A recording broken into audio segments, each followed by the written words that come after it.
So I'm going to talk about kind of my experiences engaging with the cloud, and which is kind of a mess in a lot of ways, and kind of what's come out of that, and hopefully give you some real examples that makes it easier for you to understand what that mess is like and make it not as much of a mess for you, and how you can kind of get in there and really get some stuff done. So I'm Wesley Berry. I go by Gmus online. That's what you'll see on Twitter, GitHub, stuff like that, or IRC.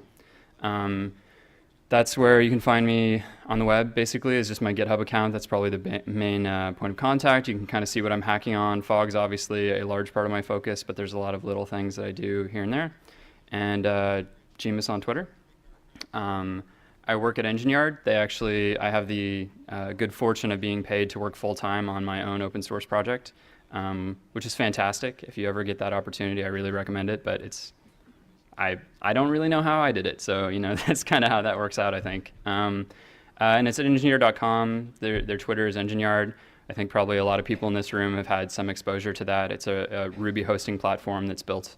We have a couple offerings now. One's kind of on top of Amazon, and one's on top of Terramark. Kind of a more entry level versus a more advanced offering. And they both use a lot of fog underneath the covers, which kind of maybe helps explain to some extent why it makes sense for them to have me around, so that expertise is in-house.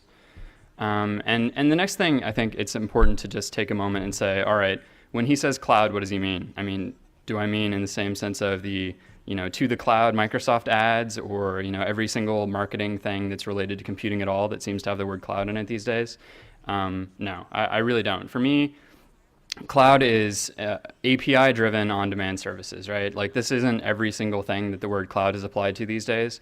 And I mean, cloud's kind of this nebulous thing. You could use it on all these things, but for me, it's not. When I talk about cloud and what Fog is interested in, it's this, right?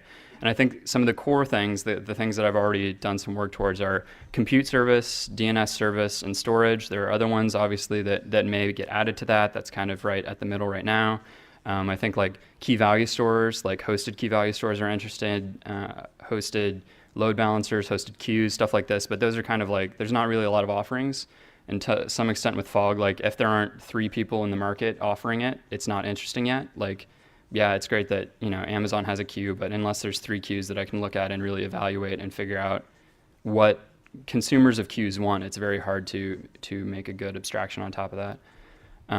So kind of diving into that, what is this cloud thing? So it's on demand. It's important because you only pay for what you're actually using. It isn't this world where you say, I'm going to need 10 servers next month, so I'm going to pay for a month of 10 servers. It's, I need 10 servers for the next hour, so I'm going to pay for an hour worth of 10 servers.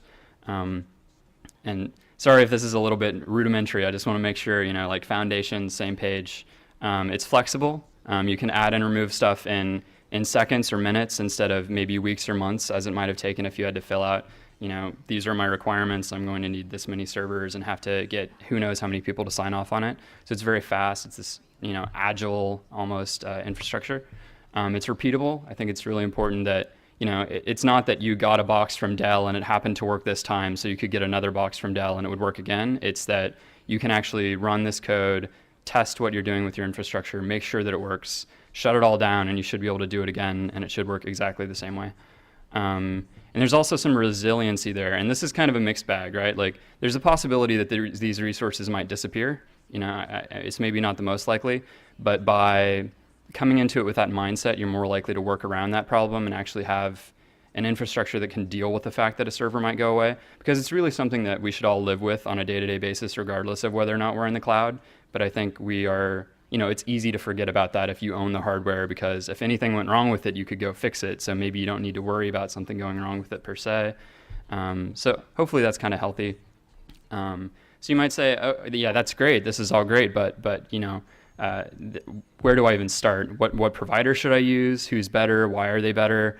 It's intimidating. Every single service has its own area of expertise that, all of a sudden there's all this stuff that you need to know in order to be effective. And then, you get to looking at the tools to try to figure out if there are tools that will make this easier for you. It seems like every tool has a little bit different interface than the last one. Some of the tools are very high quality. Some maybe haven't had a patch in a year and a half. Like, did anything important on that service happen in a year and a half? maybe not. Some of the services are very slow to change. Like there's so many things that's very difficult to figure out where to even start. This is where I came into this about a year and a half or 2 years ago when I got started on this project. So my response to all of this was to start, maybe very naively, maybe egotistically, maybe masochistically, I don't know, start on this library that was trying to accommodate for some of these things. So I call it Fog, and it's a Ruby Cloud Services library. So that's where you can find it. There's also a Twitter account. So if you have specific questions or something, you can kind of hop in there and ask them quickly, or there's an IRC channel. There's other ways that you can get more information. I'll go into that a little bit later. And so why did I write another cloud services library? I mean, there are other ones out there. The first off is that I very specifically try to work towards it being portable. Here's just a handful of the providers that have services implemented in Fog. And it varies. Some have very complete implementations. Some have somewhat less complete implementations. But there's a lot of stuff in there.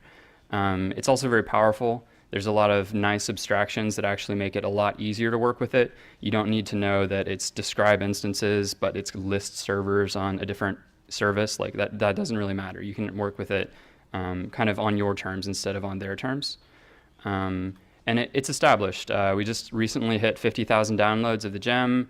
There's 860 followers about now. There's a little bit more than 100 forks. There's 40 contributors. As I said, I work full time on it. That's more than a lot of the cloud tools can really say. So I mean, like it's here to stay. It's growing. It's getting better every day. And another thing that I think is really valuable that not a lot of the other tools necessarily have is there's actually some built-in mocking in a lot of places, so you can actually simulate what would happen in the cloud without actually having to pay the cost of those resources. And especially one of the hidden costs, I think, is if you're developing this stuff, there's a high cost to the amount of time it takes to actually provision resources in some cases. I mean, if you have to run a bunch of tests that involve spinning up a bunch of resources and it takes 5 or 10 minutes to even let the resources spin up, let alone run tests on them, and you want the test to be isolated, so you don't want to use the same resources for every single test. By the time your before and after each blocks have started up and shut down a server, each test takes 10 minutes or something. I mean, it's just not, it's not really feasible. So in our work at Engine Yard as well, we use a lot of mocked out stuff, and that comes from that we can run a lot of these tests and have a high level of confidence that we're doing the right thing without waiting 6 hours to find out we're doing the right thing. And so another thing is like who's already using this, and we already have some big users. GemCutter actually uses it, which is what powers Ruby gems. They use it for their S3 interactions. Engine Yard uses it for our platform. I mean, like we already have some pretty big users out of the gate. I don't think you need to worry too much that it's not stable or that it isn't, going to be around. There's enough interest that I think we're past that point. And so that's great, but probably the most frequent thing I hear is, I don't know how I would use that. That sounds great. Yeah, that's great, but I'm never going to use that. That doesn't apply to me. All right. So I'm going to try to fabricate a use case for you so that you can get a better idea of how this might fit together. All right. So we're going to be entrepreneurs and we're going to write our own web service, right? And so I've decided that this up service is going to be about uptime, because who wants a busted website, right? That's going to be our tagline. We have this business lined up. We're going to make an uptime monitoring service, right? And this is good because the location of the things matters, right? And we have access to a bunch of different clouds. We can spin up boxes wherever we need to. We can do this pinging. We can aggregate data, et cetera, et cetera. So I'm going to walk through what this might look like. There's some code coming now, just in case, prepare yourselves. So first off, just to get set up, either sudo or not gem install fog, kind of depending on your setup. I usually try to use RVM, so sudo isn't necessary, but if you're just using default stuff, you probably need to use sudo. And the first thing is you just need to get a connection to the service that you care about, right? So this is going to look something like this. You're going to say, I want a compute thing from Fog, and I want it to boot based on some set of credentials, right? So here's an example set. This is for Rackspace. I'm saying it's the provider is Rackspace, and I'm just using some constants so that you won't boot a bunch of instances and cost me money, because that's no fun. And the next thing is pretty simple. You have this compute thing. That's your connection to Rackspace, and it has a notion of servers, which is a collection. So you kind of get into something akin to data mapper or active record isms per se here. Servers is a collection. It has a bootstrap method. So I'm going to call that with something called server attributes, which looks like this. It has an image ID and a place where it can find private and public SSH keys for me. And so you might ask yourself, what is this servers thing? So first off, if you just call compute.servers, it gives you back a list of them. This is the same as calling compute.servers.all. It's like a lazy array, so it'll fill itself in if it needs to. You can call servers.get with an ID. This is a totally junk ID. This wouldn't really probably give you anything on Rackspace but an error. But nonetheless, that'll give you back a particular server.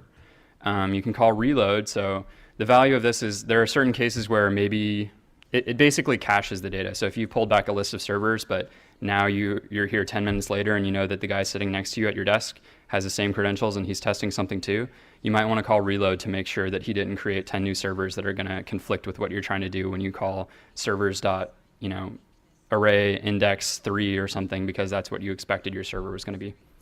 You can also call new. What this ends up doing is, this is kind of, again, an active record type ism. You end up with a local model that represents what a server would be without actually spinning it up on the remote service. This can be useful sometimes to kind of like stage your changes, kind of stage all of your attributes that you're going to use, and then you can call save on it to actually say, okay, now I really need you to go do your thing. And then there's create, which actually is just that new plus save kind of thing that I said before. So then, of course, I left out Bootstrap. What in the world is this Bootstrap thing? Like, I'm cheating, right? So Bootstrap is actually, it's a convenience method that is specifically for servers, because servers isn't the only collection. It just is the one that you care about when you're making this site uptime thing. So this actually bundles together a few things specifically for servers. It's going to call create with the attributes you passed in. And then there's a method called wait for, which takes a block, and the block gets called inside of the server, basically. So there's this ready method that checks and says, am I running yet? And this is handy because on every service, lo and behold, every single service has a different way of indicating ready, right? Like it might be state, it might be status, it might be ready, it might be running, but you don't have to worry about it. You just say ready, yes, ready, okay. So this will loop until that returns true, or 10 minutes pass and it'll raise an error, whichever comes first. And then there's an SSH method. This is why we pass those SSH keys in the first place, is that as part of the Bootstrap, it actually will take the key that you gave it and make sure in some way, shape, or form it gets placed on the server.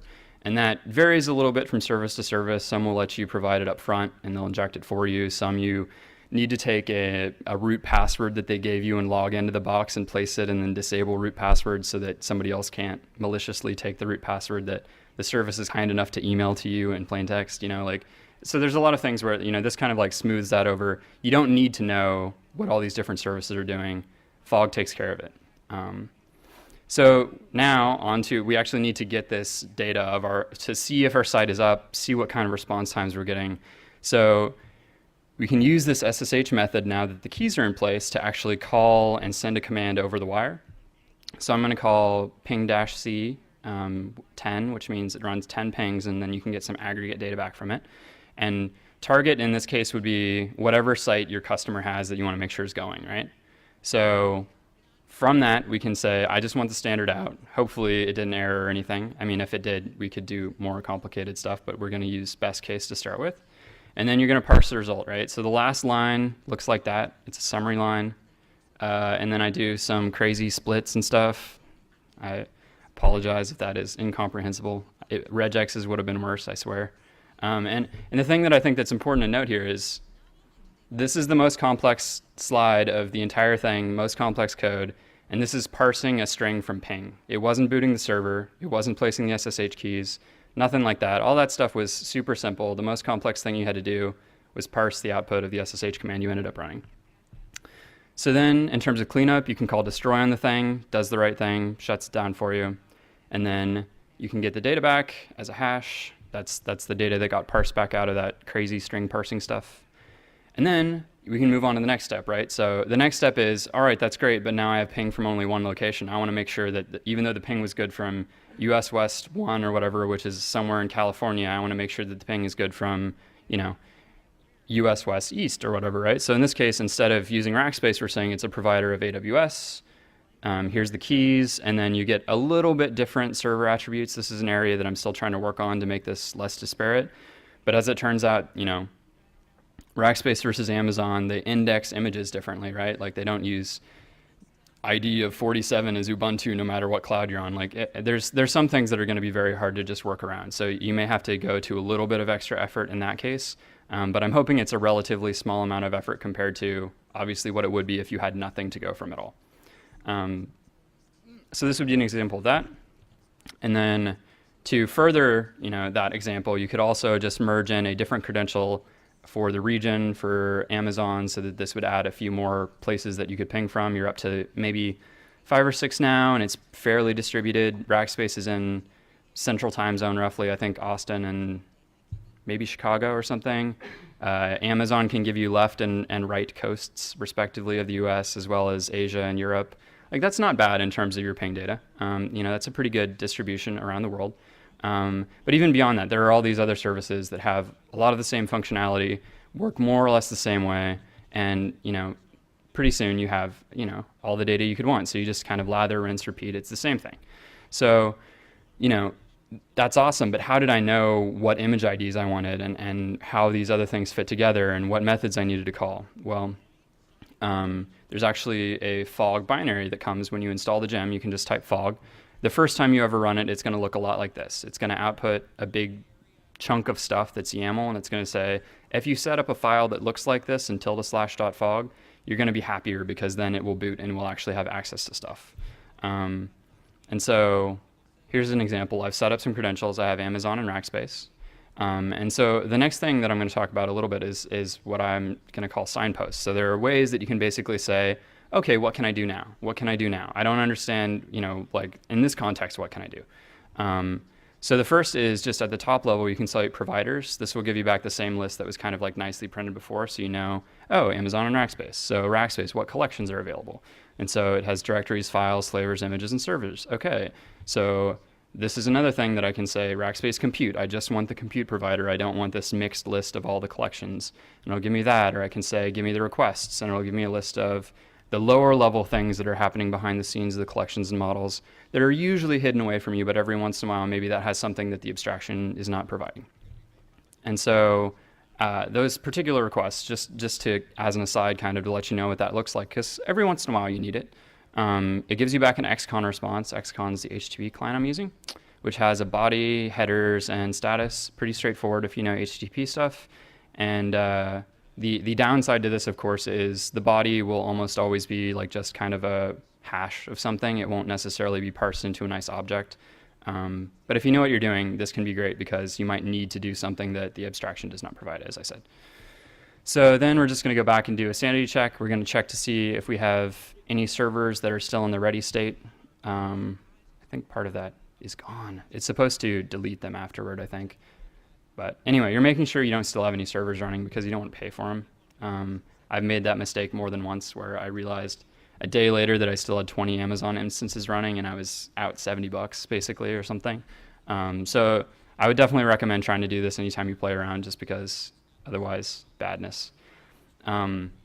So now, how did I find the image? How did I know it was 47 or whatever was Ubuntu that I wanted? So if I call images, this is going to give me just a list. There's a table helper, so you can say, I want a table of the images that just has the ID and name. And you'll get back, I obviously omitted a large part of this table, but you'll get something back that looks kind of like this. It looks kind of like the MySQL table output that's in the console or whatever, which can make it a lot easier to look particular things up, and that works on any of the collections.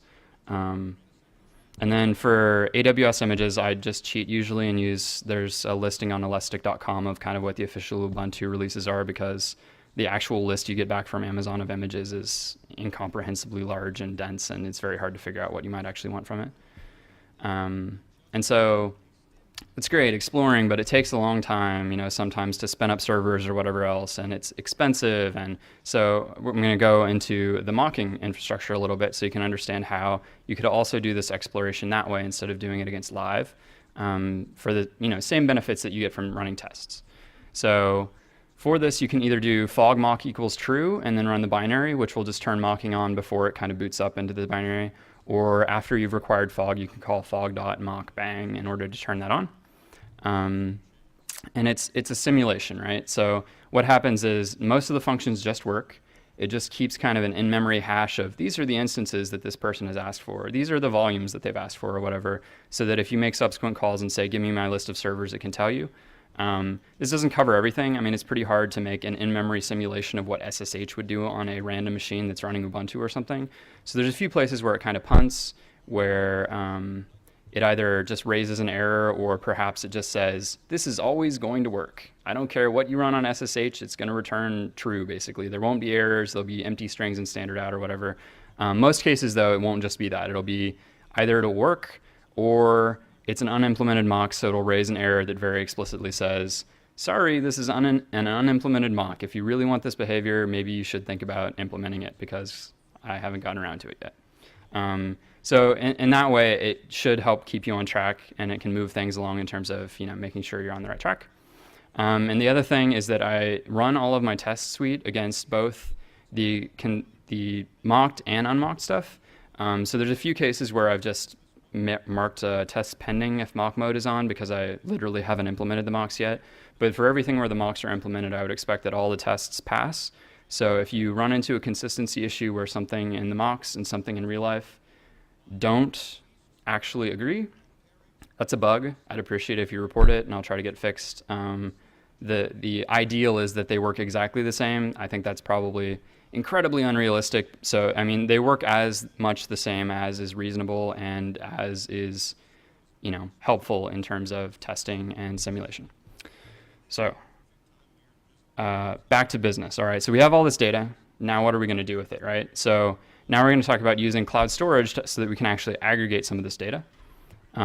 This probably looks a little bit familiar to you. There's a little bit of repetition coming into the presentation now. We use Fog storage. We boot up this storage thing. Credentials look like that. Looks a lot like the AWS credentials from the compute thing. And then we have directories.create. Directories in this case are the container that have many files in them. And then we say this is the key that we want it to be called and whether or not we want it to be public. And then we say, I'm going to create a file. So the body is at this path. If you use the file.open version of that, it will actually stream it for you. So you don't have to really worry about that. You can also just explicitly pass a string if you already have it in string format or for some reason want to read it into a string. And it will also stream that string, but you don't really gain the same benefit of not having the whole thing in memory then. And then you can set the key and set whether or not that's public as well. And then you can use the public URL method to give you back a public URL if there is one. So whether if you've set it to private, this will actually just return nil. Or if you're using a service that doesn't have public URLs, for instance, there's a local store which you just say, I want you to put everything in the directory called foo, home/foo. And so that won't have a public URL because there's not really a direct way to serve that. So you'd get nil back. But that's across the different storage providers, which makes it pretty easy to use. So speaking of that, GeoStorage, this is probably reminiscent to you of stuff where part of my slide is missing. So you can use these same credentials to create a new connection to a Rackspace storage provider, and that exact same set of code will work exactly the same way. Well, really, it's completely different behind the scenes, but I mean, it's transparent to you that it isn't the same. And then again, kind of in terms of cleanup, you want to get the directory, iterate over the files in the directory and destroy them because you can't destroy a directory that isn't empty, then destroy the directory. This is less important because this stuff's cheap, but it's not like the servers where you're going to really regret it. So, this back to geo aggregating, right? So AWS is done. There's Google Local and Rackspace. So you can lather, rinse, repeat, again, you might be getting the idea by now, I hope. So phase 3 is profit, right? We have our service, we have data, we're aggregating that data, but now we know that we need to make some money from it. So we've decided we're going to implement a freemium model because that's the thing to do to make money, right? So what we're going to do is offer premium access. So if you register your company, Foo Company, at my service, you'll get foocompany.myservice.com, right? You can send your customers there and they can see just how many nines you have, which is fantastic, obviously. More nines better. All right, so create a DNS connection. This, again, probably looks familiar. We're going to use Zerigo this time. It should say probably Zerigo access stuff instead of AWS. Mistaken my slides, I apologize. So we create a zone. You just pass the domain that you want and the email that you want. And then you're going to create a record. That's obviously a bogus IP address, but whatever the IP address of the server was, which you could get back from the servers that you created earlier or the server that you have running somewhere else, just kind of whatever. This is really handy because if you're booting and shutting down a lot of servers, this is a way that you can actually tie that into your DNS. You can use this, maybe you could use round robin DNS or something so that you'd have it distributed over the 10 servers that you happen to have running on Rackspace at a particular time or what have you. In this case, though, we're just going to add an A record that's going to be customer name.domain name. Pretty simple, but now there's, our magical subdomain. We'd have to do some stuff behind the scenes to do the right thing on our app probably, but by golly, our DNS record's there. So again, probably want to go through and clean up. It's just good practice. I just want to emphasize that because this stuff costs money, and I hate it when I cost people money that they don't want to actually spend. Like that's just, bad business. So this, again, there's 4 providers for DNS right now. We took care of Zorigo, but you can just repeat the same code and it'll work across these other providers. So just a moment to talk about what the roadmap looks like. I have a strong intention of working on compute. I could pretty easily say, as you saw from the slides, you can run the same code for DNS across all of these providers and the same code for storage across all these providers. And when you do it with compute, it's sort of almost the same except for these 10 exceptions, right? I want to make that like 9 exceptions or something instead of 10. So that's coming up basically is trying to smooth those edges. It's obviously like a bigger problem space. There's more providers. The providers do it in much more disparate ways. Like it's a lot harder, which is why I haven't really done it yet. And I keep basically procrastinating by working on the easy stuff, but it's slowly getting better. Another thing is just kind of working on completion. I think in the near future, I'm probably going to pick a sort of core set of services and say, these are the big boys. These are going to get everything. I'm going to make sure they have all the requests and models and that everything's mocked and everything's tested and so on and so forth. I don't know what that set is yet. I'd love to hear feedback of what people are using Fog for, what they want to make sure gets into that core set. Amazon is probably a gimme just because we use it at Engine Yard, and it's also probably one of the most used services in there, but some of the other ones are probably more on the fence. I'm not going to throw anything out completely, but there's just some stuff that I won't necessarily throw as much time at. So, that's going to depend on what people need. And errors is a big thing because obviously every service returns errors a little bit differently. I've done a little bit to try to smooth that over so that you'll get similar errors from different services when similar things happen. But it's also a pretty difficult thing, and it's not always easy to necessarily cause those errors when you want them in order to make sure that everything's working the right way. So that's an area of focus. And of course, documentation is always a big area of focus.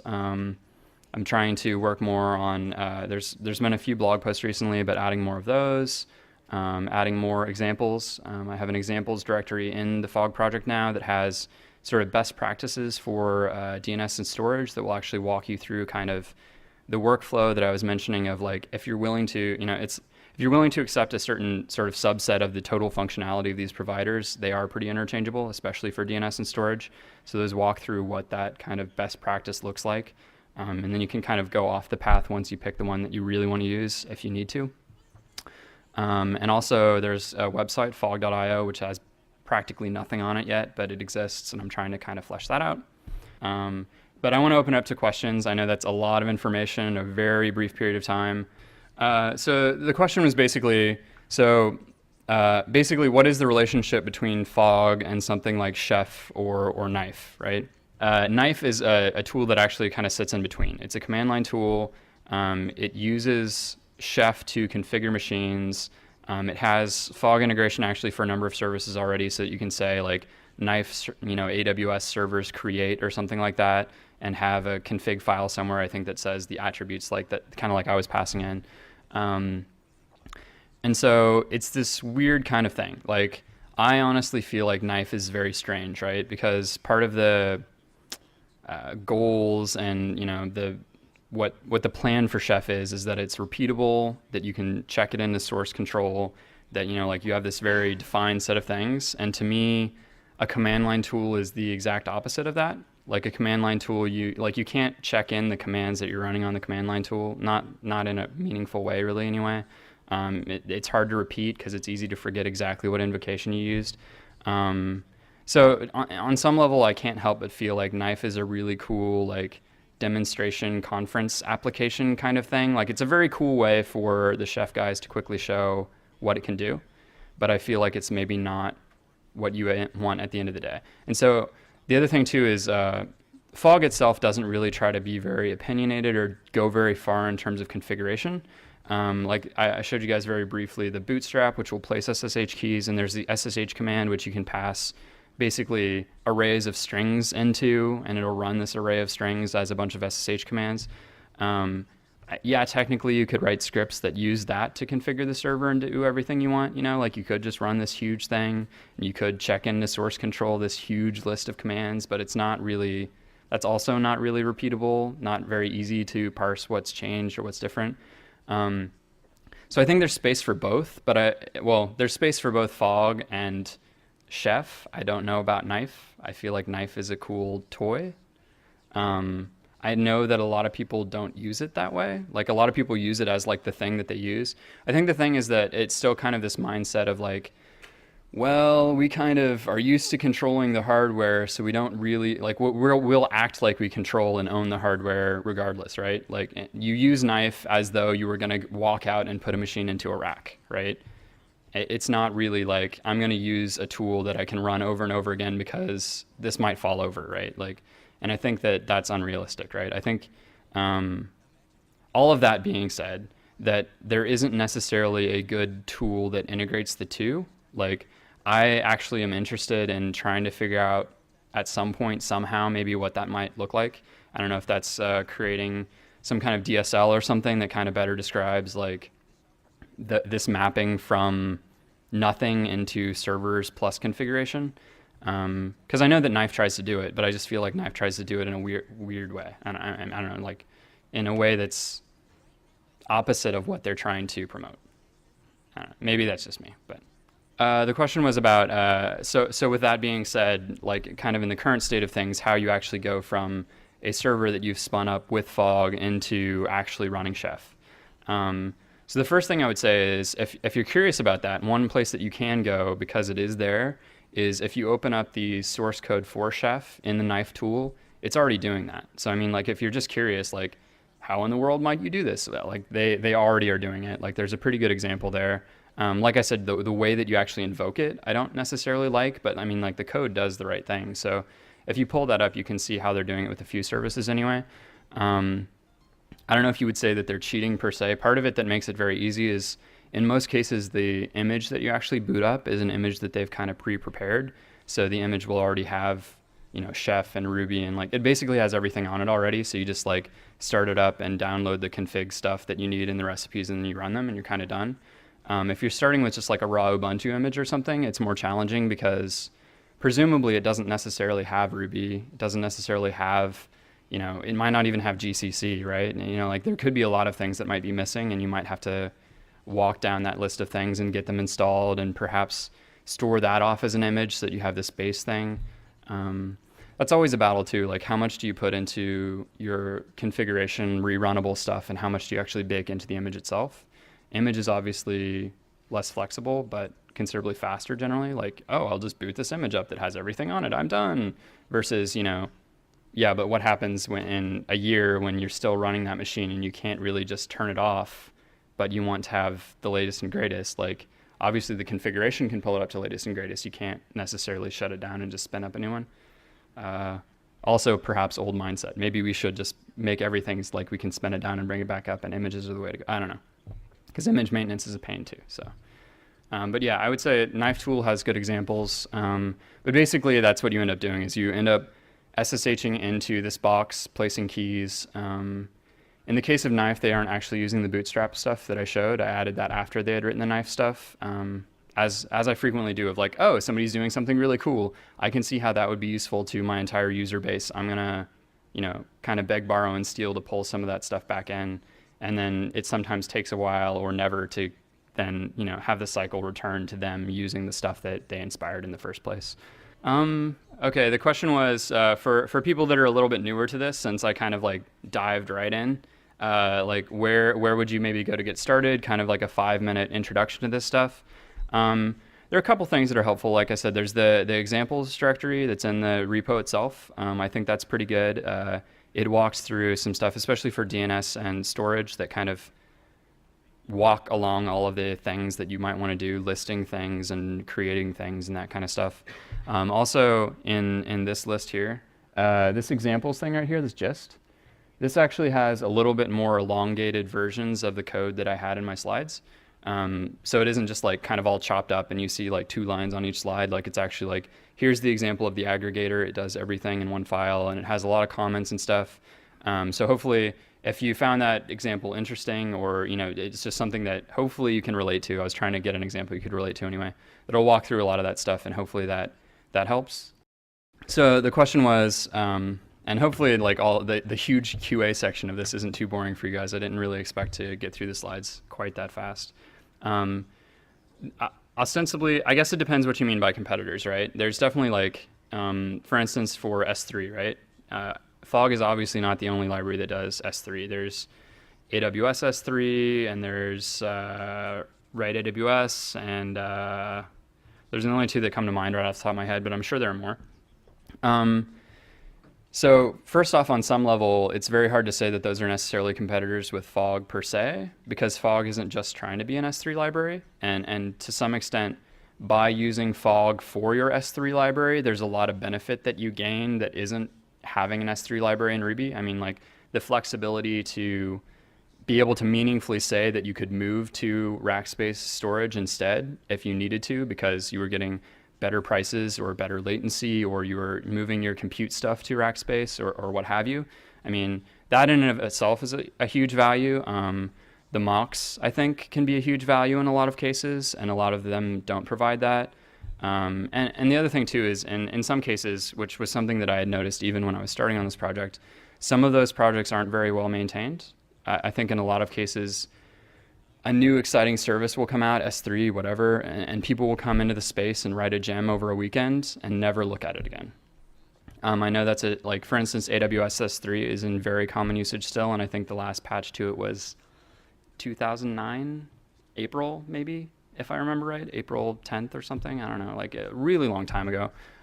There's a bunch of features that have been added to S3 since then. Most people probably don't care about those features, but they are there. I mean, and if a bug does come up, I mean, if the last patch was then, do you really think he's necessarily going to someone will come magically out of thin air and fix this bug when nobody's touched it in a year and a half, 2 years? So, I mean, that's another benefit. It's just that unlike a lot of his other projects, this is very actively developed. Bugs usually get fixed very quickly unless I report them, and then I'm lazy about fixing my own bugs. Because if somebody else hasn't complained, it might bug me, but I'm too much of a perfectionist to not be bugged by something at any given time. So the question was kind of about credential management. It can be a little bit tricky if you get to the point of having multiple keys, especially for the same service. Most of the way that stuff is set up in Fog, it kind of assumes that you're just using one set of keys for a given set of operations. I mean, the way that you would interact with it, I guess, is how you did the like fog compute.new. Each time that you call that, it creates basically like a new separate socket or whatever. So you could call it a bunch of different times with different credentials and get different connections that would all be to different stuff. I'm not sure that was really your question per se. In terms of actually managing the credentials, there's not a lot per se other than the sort of // thing. It's kind of like a database.yaml file, if you're familiar with that from like Rails or something. So you can create these YAML files that have basically like, here's maybe my like development credentials and here's my production credentials. And when you go into Fog, you can say fog.credentials equals and give the path to that, and then fog.credential equals, say, development, right? And you could switch that based on your environment or whatever, and that can be one way that you could do that, or by setting, other environment variables or other things based on which developer was running things, so you could all have your own credentials. Like the main way to do it would probably be based on that. Just use that switch and use those files so that each person can kind of maintain their own state. So the first question was kind of a question of, in one hand you have standards, and in the other hand you have Fog. How do these stack up against each other? It seems that in a lot of ways standards aren't really winning, so how is Fog going to win? I think that's more or less accurate. It's difficult. One way, well, I don't know. I mean, I have corporate sponsorship now, so that kind of messes with that. Previous to corporate sponsorship anyway, I have a mixed faith, I guess, at best in standards frequently, because there's so much money involved basically that like there are so many people generally butting heads about what that standard should be that frequently it seems to involve business needs and desires more than it necessarily reflects what the actual technological needs are. Which, I mean, so like for instance with OpenStack, right? It came out originally with, I think, pretty much an AWS compliant API because, you know, that's kind of what the standard was in some sense, the standard. And the same way that Eucalyptus has an AWS compliant one. You know, everybody knows it. It's very common. And now all of a sudden it appears that they're going to deprecate that and it will be a Rackspace API instead. I mean, that seems really political. I mean, OpenStack's supposed to be a standard and it's being defined by who happens to be throwing the most money away. I mean, that's very cynical probably, but I mean, I think that there's always that danger in standards is that the standards bodies are usually have like people from big companies sitting on them and they're funded basically by these big companies. And so it's difficult. And also in that case, there's NASA on one side and there's Rackspace on the other. I think they have very different needs for what that cloud's going to end up looking like, which also like is pulling in two different directions. Like, I don't know. I just don't know that I have the most faith in that process. I mean, there are cases where it works out great, like, well, great, HTTP or something, right? Like that's a spec but I mean, nobody really follows it. I mean, that's the other problem. You end up with a standard. vCloud's another example. vCloud's a standard that VMware came out with. Few people ostensibly follow it. I don't know if anybody really follows it. Like everybody kind of has their variation, their own flavor of vCloud. So at the end of the day, I don't know that you gain that much. Like it seems like at the end of the day, if you're actually going to try to move back and forth between providers that have the supposedly same API, you're still going to have to code around the differences regardless. So if you're going to have to code around all the differences anyway, like why even bother to some extent? But also, I mean, like at the end of the day, as a developer, what have you gained? Like that's the other thing is I feel like this sort of like more like grassroots approach almost gives us something that helps us now, and it's something that we can actually take action on. Whereas with standards, like when was the last time you interacted with a standards body? I haven't really ever interacted with a standards body. I don't feel like I'm like pushing those standards anyway that's going to help me. I don't feel like they seem to be pushing themselves in ways that are going to help me. I mean, so the question is kind of what are the kinds of things that are basically hard to simulate, I think, with FogMock? Like where does that fall short? There are a couple places probably. Like I said, one of the places is just like a very obvious thing that you're going to need to do is get onto machines and run commands. And that's one of the hardest possible things you could think to emulate. One path that I'd like to explore more that I haven't gone very far down yet is doing stuff with VMs actually for that purpose. That's not really mocking per se, but I mean like in terms of it being cloud versus not cloud, it's effectively like an in-memory local simulation of what would happen. That's probably a bit over the horizon to say the least. Like I don't know that, like I don't really unfortunately have the tooling that like, oh, I'll just require this gem and now I can spin up VMs and like, you know, like that would be spectacular, but it's not really at that point yet.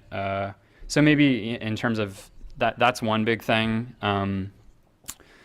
Performance kind of can be another thing. Like for instance, right now the S3 stuff works basically immediately. You say like create a file and it's there. And any of you who have worked with Amazon Web Services a little bit more than that probably will realize that it has this notion of eventual consistency. You do something and eventually it will be true, but it's not necessarily immediately. And there are some cases where that'll really bite you. So if you are relying on the fact that everything is immediately consistent basically because that's what the mocks happen to do, it's likely to come back and bite you. And in the case of a lot of the compute providers, I've actually purposely built in some delays into the simulation in order to emulate that on a very small scale. So you might boot a server and it might take a second or two to come up, which is still pretty unrealistic. But if you're doing anything that's like totally bogus, it'll probably call you on it. Like that's the idea anyway. And you can turn that off if it's just like too slow for you, or like maybe turn it on the runs that you do right before you deploy, but not have it on every single test run or that kind of thing. So hopefully that answers that more or less anyway.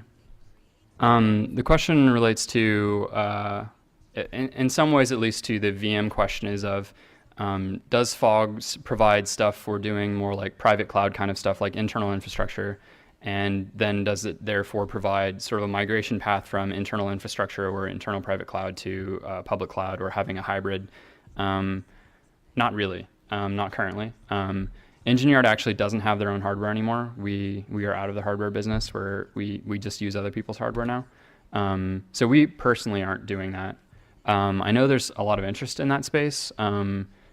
Similar to running hypervisors, people would like to be able to run cloud controllers, basically, whether that be, OpenNebula or vSphere or whatever, and so I'm open to the idea. I can definitely see how it fits in and how it would be very helpful for a certain class of users, but I haven't had enough interest, nor do I have a vSphere over here and an OpenNebula over here that I can test against. That's one of the problems that I've run into a couple cases of.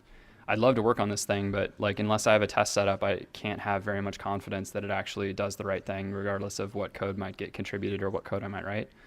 So it's definitely something I'm interested in pursuing more, but I haven't quite figured out how to make that happen. I don't know if that's going to be sponsorship from someone or something of that nature or what, but I think there's definitely some interesting stuff that can happen, both in terms of being able to control local VMs and then move those VMs to the cloud, but also controlling a local cloud and a remote cloud and having more sort of uniformity in the way that you interact with those things.